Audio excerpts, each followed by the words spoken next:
Hello guys! Welcome po sa Encourage 888. Ang reading nito ay para sa entertainment at personal na reflection lamang. Gamitin lamang ang mensaheng tumutugma sa iyong situation. So ngayon itatanong natin tingnan natin kung ano yung energy ng taong galit sa'yo. Okay? Kung meron ka mang kaaway, so tingnan natin kung ano ba yung energy niya sa'yo. So be open-minded po, hindi po halos lahat makaka-resonate. Thank you nga pala sa mga nagsusubscribe, sa mga bumabalik. Marami pong salamat. So, ano yung energy ng taong galit sa'yo? Then, mamaya kukuha tayo ng advice para rito. Give me the message. Ano yung energy ng taong galit sa'yo?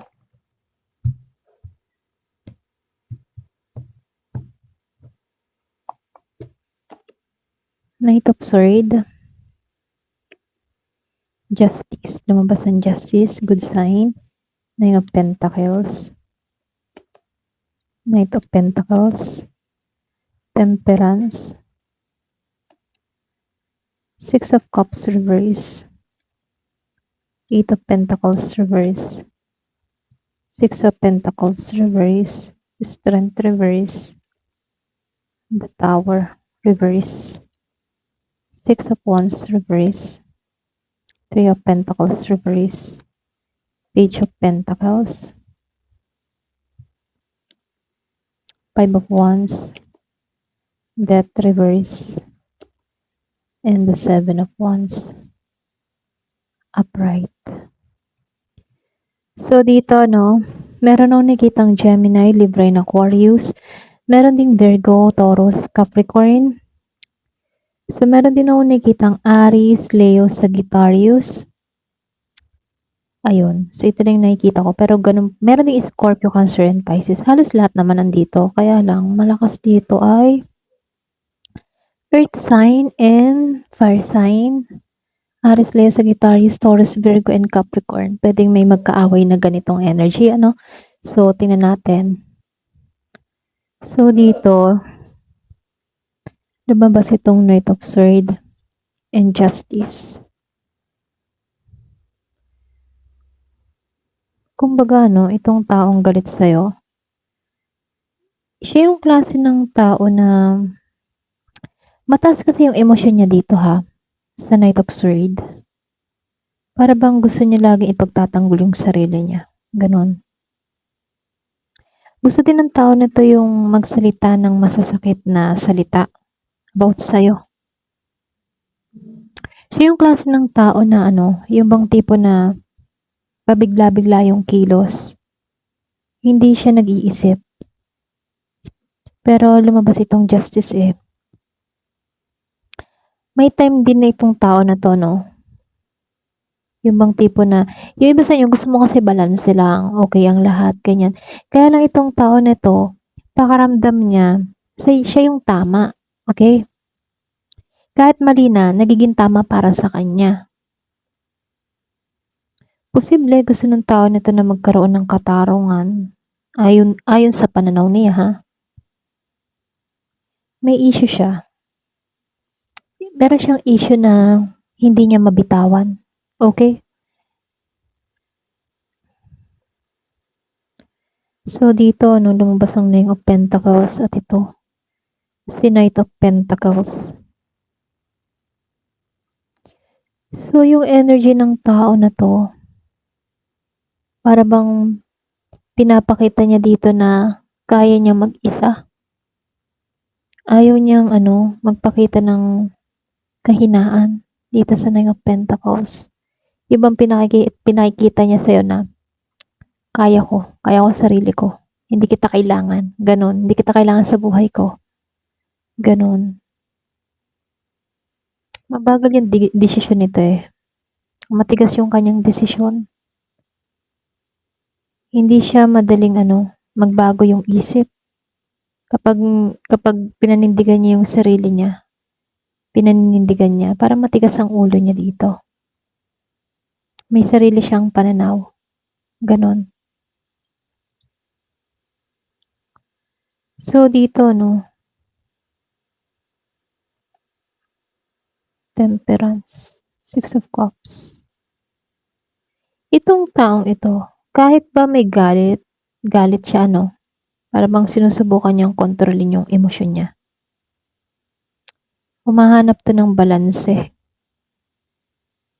or puwede ring hindi siya nagpapahalatang galit siya. Para bang meron siyang anger management, gano'n. Pero may sugat 'to, ha, sama ng loob sa nakaraan.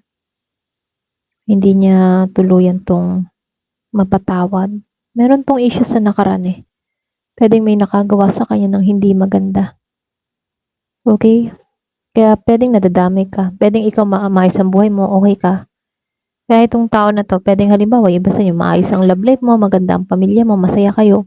Samantalang siya may issue 'to sa kanyang nakaraan. Pakiramdam niya hindi patas ang sitwasyon. Bakit ikaw masaya tapos siya hindi, gano'n. Meron kasi 'tong sugat sa nakaraan, eh, sama ng loob. Puwedeng sa relasyon, sa pamilya, okey? Sarili niyang issue. May sarili 'tong problema. So, dito ano,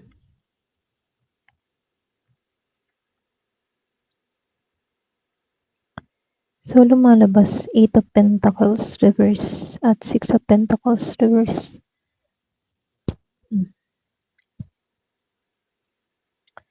Wala siyang gaanong effort na ayusin yung situation niyo. Maaari ring wala 'tong balak na makipag-communicate sa'yo, yung makipagkasundo ba, wala 'tong balak. Meron siyang pakiramdam dito na hindi sa kanya naging patas yung sitwasyon, ano. Para bang hindi naging patas yung bigayan sa inyo. Puwedeng yung ano mo 'to, close friend or naging malapit sa'yo or puwede ring yung iba sa inyo ay talagang connection mo, okey? So, nakikitaan ko dito 'no, puwedeng ex-lover yung iba sa inyo. Para bang ano 'to, pakiramdam niya hindi patas ang lahat. Para bang ikaw mas maayos kang pumapabor sa'yo yung sitwasyon, bakit sa kanya hindi, gano'n. Ba't ang swerte mo siya hindi, ganyan. So, dito sa the Strength reverse and the Tower reverse, may takot 'to. Meron din siyang ano, insecurity na dala-dala. Hirap siyang kontrolin sa kanyang emosyon. Yung iba, ha, lalo-lalo Leo, merong Leo energy. Sino ba yung ng Tower? Pero siya, para ba siyang ano, iniiwasan niyang harapin yung katotohanan. Para bang pinipigilan niya na bumagsak dito yung sitwasyon kahit kailangan na. Yung mga tipong pinipigilan niyang bitawan or ayaw niyang bumitaw sa inyong dalawa, okay? Sa inyong nakaraan, yung iba. Hindi man halos lahat, ano, yung iba sa inyo, especially kung meron kang kadiling na Leo or puwede rin ikaw yung Leo dito. Meron lang akong nakikitang pinipigilan niyang bumagsak yung sitwasyon kahit kailangan ng bitawan ba. Parang hindi niya tanggap, gano'n. Ayaw niyang tanggapin na okay ka or mas umuokey ang sitwasyon mo, gano'n. Samantalang siya hindi, okay? Gano'n. Gano'n yung energy niya. So, dito 'no, 6 of Wands and the 3 of Pentacles reverse. Might ma-pride 'to, ha. Para bang nasaktan yung pride niya. Puwede may nabanggit ka dito, kaya tinamaan yung pride o ego niya, kaya masama ang loob. Pakiramdam ng tao na 'to hindi siya napahalagahan, gano'n. Pakiramdam niya natalo siya. Pakiramdam din ng tao na 'to hindi ka naging patas sa kanya.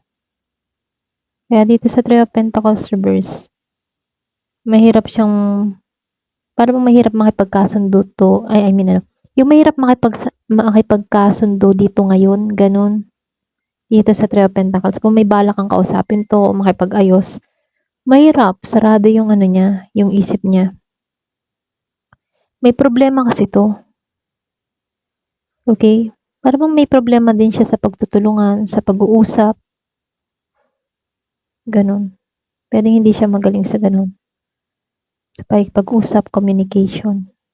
Magsalita ba ng kanyang saloobin, hindi niya naipapahayag ng maayos. Kaya gano'n nangyayari. Kaya dito, no, Page of Pentacles. And Five of Wands. Lumabas ang Five of Wands. May tension sa inyo, ha?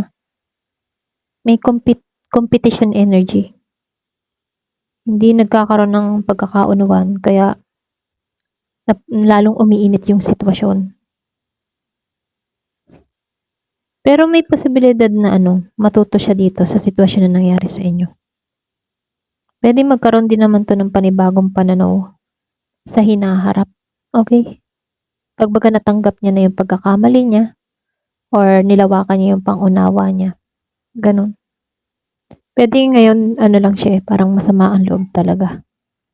Kaya medyo sarado yung isip niya. Okay? So, dito sa Death Reverse at Seven of Wands upright, hirap tong bitawan yung mga nangyari. Para bang yung bang tipo na ayaw niyang tuluyang magsimula ulit, ganon. Ayaw niyang mag-move on. Defensive siya dito. Para bang akala mo laging may laban, pinoprotektahan yung sarili. Matatag yung paninindigan. Okay? Meron siyang sariling pananaw. Ganon. Pero dito, nagpapakita dito na masama ang loob. Masama ang loob sa'yo.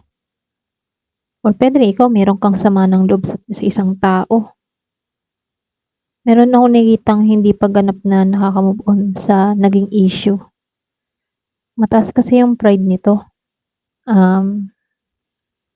Pakaramdam ba niya? Hindi naging patas.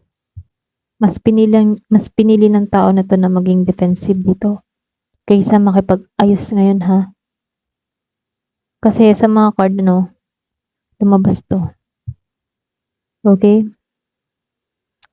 At ito. Para bang nagpapahiwatig na lilipas din yung panahon. Okay? Parang lilipas din yung sama ng loob ng tao na to or galit niya. Magkakaroon din to ng bagong pananaw pagdating ng araw. Kung bukas siya para matuto. Okay? Or kung bukas tong tao na to na maghilom, posibilidad na mag-iba yung pananaw niya sa buhay. Pero sa panahon ngayon kasi kung kakausapin mo to, ay galit. Baka may marinig ka rito. Baka mapagmura ka. Okay? Masama talaga ang loob. Ayun. So hanggang dito na lamang po. So yung advice na lang dito, hayaan mo na lang muna siya. Magtuon ka lang sa sarili mong paglago. Ayun. So hanggang dito na lamang po. Thank you for watching. Love and peace.